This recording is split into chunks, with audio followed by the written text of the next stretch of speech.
Хайрия марафоны ел сайын бөлім күніне бір ойқала старт ала. Быйылда марафоннан жиылған средстволар остаймын етілген. Күп болалы йолғызы бола тәрбиелеуші әтиенелерге бөліп берлешек. 30 балаға мектеп керек yoraqlары үшін сертификатлар топшырылды инде. Мындай сертификатлар 100ден ортық ғойлеге топшырылашақ. Менә шушы марафонда безгә мәктәпкә балаларыбызны җыярга ярдәм итү максатыннан оештырыла. Менә шушы марафонга кергән дип әйтик инде Хайрия фонды белән без инде сертификатлар ясыйбыз һәм шушы сертификатларны без бүгенге көндә инде кибетләргә бүлеп бирәбез. Бу безнең мәктәпкә әзерләнергә ярдәм ит дигән акция.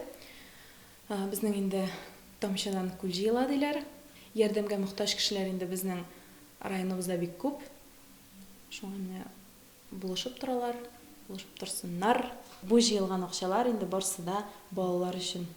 Игілік, хайриячілік, мәрхәмәтлік кебек төшенчәләр яшәү рәвешебезгә әйләнде. Җирлегебездә 11нче тапкыр узучы хайрия акциясында катнашучыларның актив булуы да шуңа ишарәли. Оешмалардан, шәхси эшмәкәрләрдән һәм физик затлардан кергән акча бергә туплана. Шул средствлардан һәр балага 2000 сумлык сертификат бирелә. Бу сертификатлар белән район үзәгендәге кием-салым, канцелярия товарлары кибетләреннән кирәкле әйберләрне алырга булачак. Игелек марафоны 25 августка кадәр дәвам итә. Лилия Шәймиева, Динар Минхаҗев, Мөслим телевидениесе.